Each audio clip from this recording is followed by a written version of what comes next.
Meron akong papabasa sa iyo ngayon, Sis Luz. Opo. Ayon mo yung 14:9 ng Uzias. Sino ang pantas at siya'y makakaunawa ng mga bagay na ito at mabait at kanyang mga lalaman sapagkat Sino raw ang makakaunawa? yung pantas po Basta pantas lang? at mabait pa. So ang kahilingan ng kasulatan, ang hinahanap ng Diyos para makaunawa, pantas at mabait. Opo. Mabait lang, tanga, hindi pwede. Opo. Pantas man, salbahe naman, hindi rin pwede. Tama po. Pumasa ka dun sa dalawang kategorya. Pantas at mabait, makakaunawa. Alin ang mauunawa? Tuloy mo, ulitin mo nga sa kamo tuloy. Sino ang pantas at siya'y makakaunawa ng mga bagay na ito at mabait at kanyang mga lalaman sapagkat ang mga daan ng Panginoon ay matutuwid at lalakaran ng mga ganap, ngunit kabubuan. Ang mauunawa pala nung pantas na mabait, yung mga daan ng Panginoon na dapat lakaran ng mga ganap. Yun pala ang mauunawa. No? Opo. Tama? Tama po. Sa ating panahon, meron bang pantas na makakaunawa, na mabait na makakaunawa? Sa ating panahon, sa 12:9 hanggang 10 ng 12:4-9 ng Daniel. Pakinggan nyo. Ngunit ikaw, O Daniel, isara mo ang mga salita at atakan mo ang aklat hanggang sa panahon ng kawakasan. Marami ang tatakbo ng paroot parito at ang kaalaman ay lalago. At Ba ang ating panahon, Sis Luz? ano po, Brad Eli? Yan ba ang ating panahon? Opo, ito na po ang ating panahon. Kasi po, sabi marami ang tatakbo ng paroot parito at ang kaalaman ay lalago. Ngayon po, Akatiyak ka ba, kapatid na Dani, yan na ang ating panahon? Opo, kapatid na Eli, dahil dito po sa ating panahon na akmang-akmang natutupad po itong hula na ito kay Propeta Daniel. Panahon ng kawakasan na kung saan marami po ang tatakbo ng paraot parito at ang kaalaman ay lalago. Sa atin pong panahon, malago na Nakikita mo na ngayon, yung maraming tumatakbo ng paraot parito at ang kaalaman ay lalago, kung matalino kang mag-aaral ng Biblia, hahanapin mo na rin yung pantas. Amen. Opo. Bakit? Nandun na po yung tiempo, nandun na rin yung mga signs. Saan mo yung 9? Ikaw naman ang bumasa. At sinabi niya, yumaong ka ng iyong lakad, Daniel, sapagkat ang mga salita ay nasarahan at natatakan hanggang sa panahon ng kawakasan. Marami ang lilinisin at papuputiin at dadalisayin, ngunit ang masasama ay gagawa na may kasamaan at wala sa masasama na makakaunawa, ngunit silang pantas ay mga kakaunawa. Amen. Amen Yun po. pala, kapatid na Lusano, na panahon ng kawakasan, ang e-expect mo ay 4 na bagay. ano po yun, Brad Eli? Maraming tatakbo ng paroot parito. Ang kaalaman lalago. No? Opo. Tama? Tama po. Maraming magbabalik loob sa Diyos. Opo. At walang makakaunawa sa masama. Opo. Kahit ano gawin ng masama, kahit magtayo pa ng pamantasan, hindi nila mauunawa. Yung mauunawa nung pantas. Tama po. Kaya sa tiempo na yan, hahanap ka na ng pantas. Pag nakikita mo na, walang nakakaunawa sa Biblia, kahit saan ka pumunta reliyon, di nauunawaan ng Biblia. O, tapos maraming tumatakbo ng paraot parito, ang kaalaman ay malago. Sa tiempo na yan, ay meron ding sinasabi sa Biblia na doon sa mga pantas naman makakaunawa. Doon ka na maghanap ng pantas. Diba? Amen. No? Opo. Nakaunawa yun. Opo. Alin ang isang mauunawa ng pantas?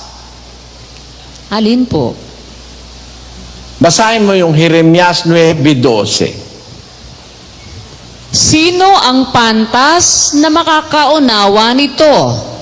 At sino siya na pinagsalitaan ng bibig ng Panginoon upang kanyang maipahayag? Amen. Amen. Para pala yung pantas makapagpahayag, sino siya na pinagsalitaan ng bibig ng Panginoon? Hanggang sa panahon pala ng kawakasan, nagtatrabaho ang bibig ng Panginoon. Nangungusap siya at kinakausap niya yung pantas, at yung pantas na yon na kinakausap ng bibig ng Panginoon, makapagpapahayag yon, sister. Amen. Amen po. Itin mo, kapatid na Dani, kung naiintindihan mo. Opo, napakaganda po nito. Ngayon ko lang po ito naintindihan. Dito po sa panahon ng kawakasan na kung saan, gaya po ng sinabi dun sa Daniel, marami ang mga tatakbo ng paraot parito, malago na ang kaalaman, at wala ka pa rin nakikitang ganon, maghanap na po ang sino man sa atin dahil tiyak na tiyak may pantas na makukuha dahil pangako ng Diyos yun, may makakaunawa. Ngayon, yun pong pantas na yun, ano ang isang mauunawa? Yun pong mauunawa niya yung mula sa bibig ng Panginoon sa panahon ng kawakasan. Ibig sabihin, magsasalita pa rin o magtratrabaho pa din pala ang Panginoon ng kanyang bibig dun sa pantas na makakaunawa ng mga daan ng Panginoon upang ito'y kanyang maipahayag. Ganda po nito. Salamat po sa Diyos, kapatid Nelly. Ngayon, kung yung pantas ngayon nakaunawa na at magpapahayag na dahil kinausap siya ng bibig ng Panginoon, anong klaseng pagpapahayag ang gagawin niya sa panahon ng kawakasan? 43:9 ng Isayas. Mapisan ang lahat na bansa at magpulong ang mga bayan. Sino sa gitna nila ang makapagpapahayag nito at makapagpapakita sa amin ng mga dating bagay? Yan. Hindi pala basta pahayag yan Tiyempon-tiyempo pa rin sa panahon ng kawakasan Bakit? Pagpapahayag pang mundial yan Mapisan ang lahat ng bansa, magpulong ang mga bayan. Sino sa gitna ng mga bansa at mga bayan ang makakapagpahayag? Sino makakapagpahayag? Di yung sinabi ni Jeremias, siyang kinausap o pinagsalitaan ng bibig ng Panginoon. Sino siya? Ang pantas na makakaunawa nito. Sino siya na pinagsalitaan ng bibig ng Panginoon upang kanyang maipahayag? Nakikita mo yung dugtong doon, kapatid na Mel? Opo, awa ng Diyos, ang liwanag po ng pagkakadugtong, kapatid na Eli. Magkarugtong po yung 9:12 ng Jeremias at 43:9 po ng Isayas, kapatid na Eli. Ganda po ng Nung dugtong. nakita mong pagkakadugtong, Kasi nga po, pagdating po dito sa 43:9, mapisan ang wika ang lahat na bansa at magpulong ang mga bayan. Sino sa gitna nila ang makapagpapahayag nito? Abay, buong mundo man, iba't ibang bansa, iba't ibang bayan, magpisan man sila, mayroong dapat na makapagpahayag, may makita sa kanila na dapat makapagpahayag nito. Sabi po dito sa salita o sa hula ni Propeta Isayas, ang tiyak na makagaganap po nun na makapagpapahayag sa gitna ng napakaraming bansa at mga bayan, yung sinabi po ni Propeta Jeremias po pala, kapatid na Eli, yung po yung pantas na makakaunawa. walang iba. At yung pantas na yun na nakakaunawa, na yun ang makapagpapahayag sa gitna ng maraming bansa at mga bayan, kaya siya ang makapagpapahayag, siyang nakakaunawa. Ba't siya nakakaunawa? Kasi po, pinagsalitaan siya ng bibig ng Panginoon, kapatid na Eli. May source. Tama talagang lahat ng ikaliligtas galing sa bibig ng Diyos, ano kapatid na Luz? Opo, totoo po yan. Lahat. Lahat po. Dani, nakikita mo yung impact nun? Opo, kapatid na Elis, salamat po sa Diyos. Napaka-intense. Salamat po. Sino ang pantas na makakaunawa nito? Doon sa tanong na sino, meron nun. Kasi hinulaan ni Propeta Daniel yun eh. Wala sa masasama na makakaunawa, ngunit silang pantas ay makakaunawa. Nagtatanong ngayon ng apo ang hula kay Propeta Daniel, sino ang pantas na makakaunawa nito? Sino siya na pinagsalitaan ng bibig ng Panginoon upang kaniyang maipahayag? Napakaliwanag, ano? Ang magpapahayag na pantas, yung pinagsalitaan ng bibig ng Panginoon. At ang kanyang pagpapahayag, tiempo sa panahon ng kawakasan, na available ang teknolohiya para maipahayag niya sa mundo, hindi sa isang sulok. Kasi ang sinasabi dun sa talata, na mapisa ng lahat ng na bansa, magpulong ang mga bayan.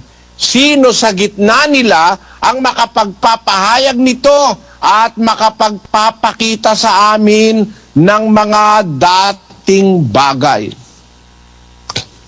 Ang magpapahayag pala, yung pantas na pinagsalitaan ng bibig ng Panginoon.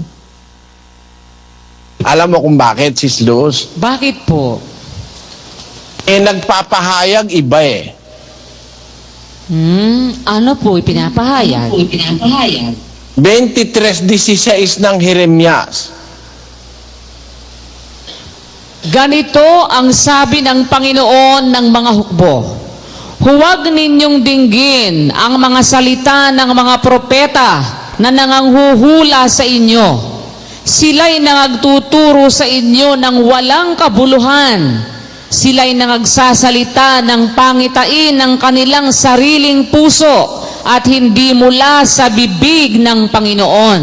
Amen. Amen. Marami ngayon yan, usong-uso yan. Mga propetang nanghuhula na nagsasalita ng pangitain ng kanilang sariling puso. Ang sinasabi nila, hindi mula sa bibig ng Panginoon. Sa panahon ng kawakasan, may magpapahayag. At ang makakapagpahayag, yung pinagsalitaan ng bibig ng Panginoon. Kaya nakakatiyak tayo sa ating panahon, may kinakausap ang Diyos eh. Apo. Ayoko namang sabihin, kapatid na Luz, na kinakausap ako ng Diyos eh. Pero, para mo pala masabi, kailangan kausapin ka ng Diyos eh. Opo, yun na nga po eh. Talagang ako man po naniniwala na kinakausap kayo ng Diyos. Kasi di ba may mga instances nga po kayo nababanggit na dati. Yun lang nga pong sa panalangin eh. Yung sabi nga po ninyo, nagbibiyahe kayo, wala namang, tapos parang mayroong nagsasalita sa inyo na mali naman kayo, ganon. Alam ko po talagang... Yun, naramdaman ko yun eh. Talagang nung kami, saan tayo papunta noon? Galing kami sa New York, papunta kami ng Washington, D.C. Along the way, nakakita ako ng isang bundok na napakalinis. Malinis na malinis. Sabi ko, pag ganito bundok, mananalangin din ako sa bundok. Kasi pagka maggubat, parang ayoko sa bundok eh. No? Pero napakalinis na bundok, ano?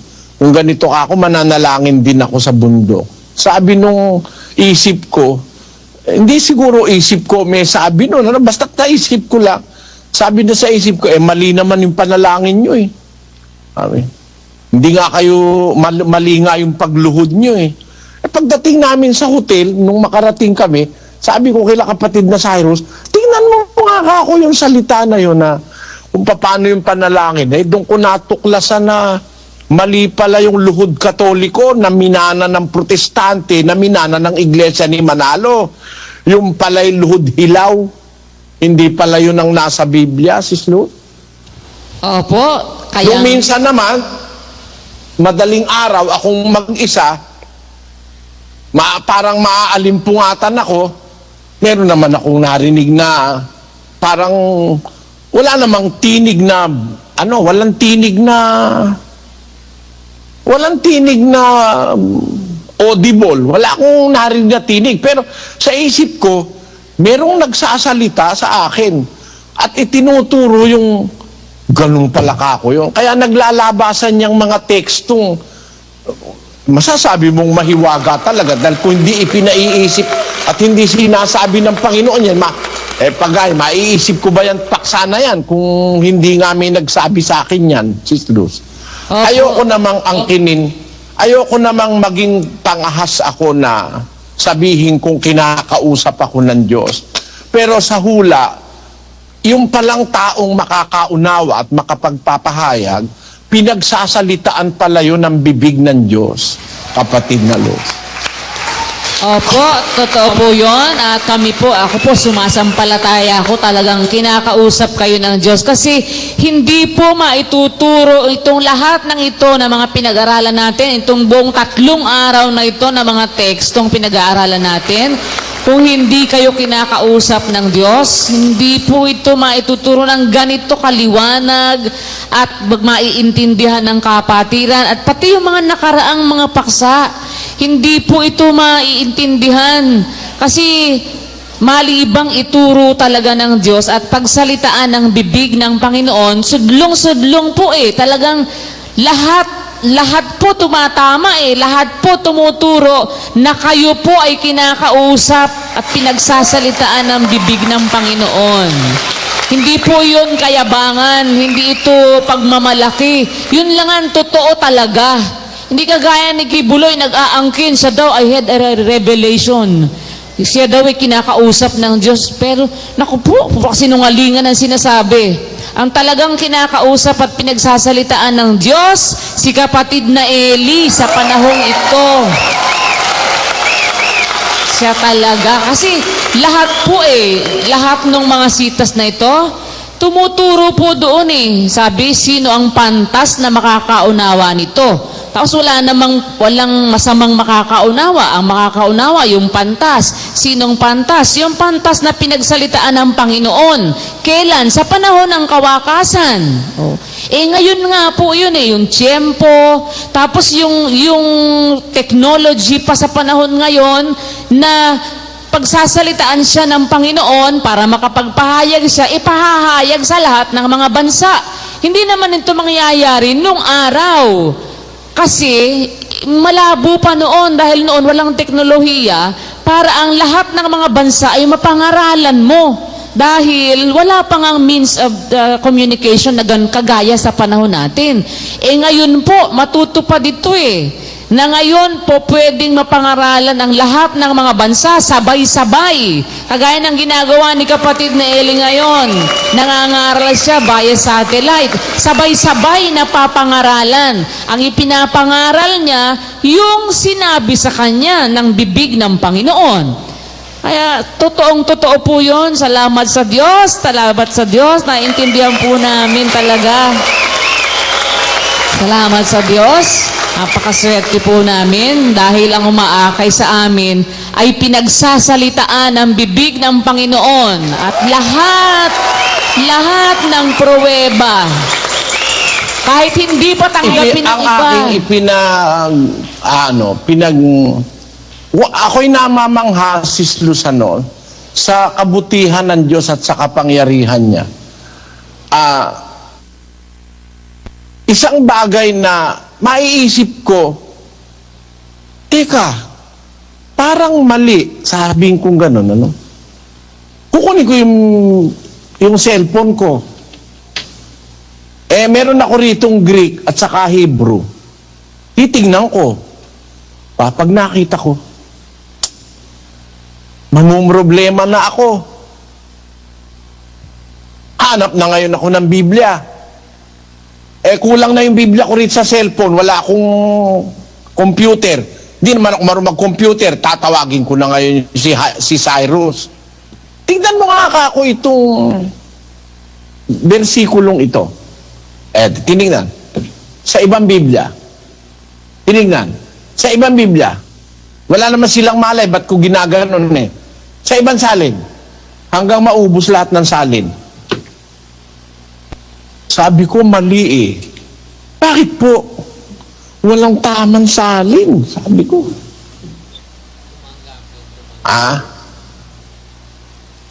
Sino may gawa nun? Si Luz. Walang tamang salin, maintindihan mo yung 68, 18 ng awit? Walang tamang salin kahit isa. Sino may gawa nun? That is very wonderful. Walang tamang salin. Ingles, Portuges, Espanyol, Tagalog, lahat ng salin, mali sa 68-18 ng Isaias. Hindi ko naman naiisip, pinaiisip sa akin. Ba't para ka akong mali ito? Bakit tatanggap ng kaloob sa mapanghimagsik? Hindi naman tumatanggap ang Diyos sa mapanghimagsik. Hindi nga tinanggap yung kay Abel eh. Di ba? Opo. O yung tinanggap niya yung kay Abel, hindi niya nga tinanggap yung kay Cain eh. Tapos, hindi niya nga tinanggap yung handog ni Nadabat ni Abiu. Paano ngayon masasabing ang Diyos eh tumatanggap ng kaloob pati sa mapanghimagsik? Para ka akong may mali. Nung matignan-tignan ko yung pagkakasalin sa salita, mali. Walang nagsalin sa ating panahon na tumama. Tingnan mo, pati sa pinakamatandang salin ng Grego, sa Ebreo, kung tumama, yung Codex Sinaiticus, tingnan mo, wala pala sa 68 doon sa Codex Sinaiticus di ba? Opo, bagong tipan lang po yun. Bagong tipan. Yung mga available na salin na mayroong Old Testament, lahat pare-pareho ng translation. Tumatanggap daw ang Diyos sa tao ng mapanghimagsik. Mali ka ako yan. Nung tignan ko yung kahulugan ng salitang laukak, ang kahulugan pa na ng laukak, tumanggap at saka magbigay. Doon ngayon na-direkto yung yun ang sinasabi ni Pablo. Sabi ko, siya'y umakyat sa itaas, tapos nagbigay siya ng kaloob. Si Pablo ang nakakaalam ng kahulugan nun. At sa kapalarang ibinigay sa atin, mga kapatid, sa awa ng Panginoon sa akin at sa inyo, sa umpisa sa inyo, pinaunawaan ng Diyos sa akin yun na lahat ng pagkakamali ng lahat ng nagsali ng matandang tipan ay unawa naman ni Apostol Pablo. Kaya mayroon pang pantuwid si Apostol Pablo Nang umakyat siya sa taas, ay dinala niyang biyag ang pagkabiyag, nagbigay siya ng kaloob sa mga tao. Natupad yun nasa awit. Kaya nga pati sa mapanghimagsik, nagbigay siya ng kaloob. Kaya nga pati si Judas, binigyan niya ng pagka-apostol Pero never na tumanggap ang Diyos ng kaloob sa mapanghimagsik. Mapalang dapat na kahulugan doon ay sumampa ka sa itaas at dinala mong biyag ang pagkabihag, nagbigay ka ng kaloob sa mga tao. Yun ang talaga dapat. Hindi tumanggap ng kaloob. Na yan ang ginagamit ng mga alagad ni Periol para kahit kanginong tao kumuha ng love offering nila. Ayon. Tinan mo, pakinggan mo ito, kundi bunga ito ng pagkakamali ng salin na sinamantala naman ng matakaw sa pera. Pakinggan nyo. Sa akin, paano daw kapag nagkaloob ay mamamatay tao? Yung kaloob ba ng mamamatay tao ay tatanggapin ng Diyos? Gayong siya ay taong makasalanan. Mga minamahal, yung pong kaloob ng isang taong makasalanan ay maaaring tanggapin niya ng Diyos. Sapagkat ayon sa talatang aking binasa, tumanggap ka ng kaloob sa gitna ng maraming tao maging sa mapanghimagsik. Kaya ang tao kahit siya ay mapanghimagsik, yung kaloob niya kapag yung puso niya ay may pagdanasang magkaloob, tatanggapin niya ng Diyos. Dahil ang Yung Diyos ay natutunan itong mahaderang ito, na mahaderang ito'y natutunan kay Periol kahit daw mapanghimagsik tatanggapin ng Diyos, ang batayan, maling pagkakasali ng talata. Yung ba naman, makikita ba? Hindi nga nakita ng lahat ng relihiyon yan eh. Hindi rin nakita ng lahat ng translator ng Biblia eh. Ha? Nakita nyo? Hindi nakita yun eh. Pero nakita yun natin. Ipinakita ng Diyos sa akin sa isang paraang hindi ko inaasahan, Sis Luz. Sa isang paraan. Kasi kung mag-aanap ka ng mga translation, lahat halos mali. Ang tumatama lang yung nasa Latin eh. Sa Latin hindi, pati pala sa Latin, mali rin eh. Opo, accept. Walang tama kahit isa. Latin, mali rin. Pati yung nasa Latin. Basahin mo yung sa Latin, Sis Luz. Ascendisti in altum sepisti captivitatem accepisti, dona in hominibus etenim non credentes inhabitare, Dominum Deus. Tamo? Accept. Accepisti dona in hominibus etenim non credentes. You accept, yung salitang acceptisi, tumatanggap. Pati sa Latin, mali. Akala ko pati ba naman yung Malatin, tama eh. Lahat ng salin ng Biblia, mali. Pero talagang ang tama, yung tama, yung naunawa natin. Ang lahat ng salin mali, pero tayo tama. Tayo talaga ang tama. Talagang bigay ng Diyos na tayo tama. At yan ay dahil sa bibig ng Diyos, kapatid na Luz. Siguro, dapat nating tanggapin na yung salita ng Diyos sa kanyang pagiging totoo, walang makakatutol. Para maipahayag mo yung dating bagay, para maipahayag mo yung katotohanan, kailangan pinagsasalitaan ka ng bibig ng Panginoon. Siguro yung nararamdaman ko na pagka merong isang bagay na bagong kaalaman, sabi ko sa loob-loob ko, ang tagal kong binabasa itong talata. Hindi ko talaga naiintindihan eh. Mula pa sa panahon ni kapatid na Perez eh. Pagkatapos, isa-isang lumiliwanag yung mga talata, sa isang sintidong pati kayo na nag-aaral ng Biblia mula pa rin sa kapatid na Perez, nakikita nyo naman di ba, tinatanong natin madalas si kapatid na Armis, siya ang kasama ko sa panahon ni kapatid na Perez. Ang sinasabi niya, talagang hindi ganun sa panahon ni kapatid na Perez ang aming paninindigan. Pero sa awa ng Panginoon, ako ang nasasabi ko lang, sana'y hindi ako nagkakasala pagka nagpapahayag ako ng ganito, na talagang ang paniniwala ko, kapatid na Luz,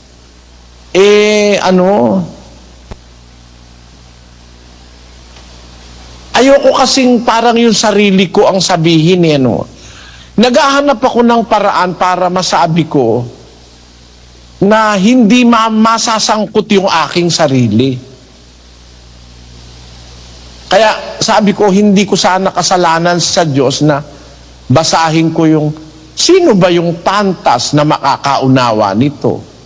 Sino siya na pinagsalitaan ng bibig ng Panginoon?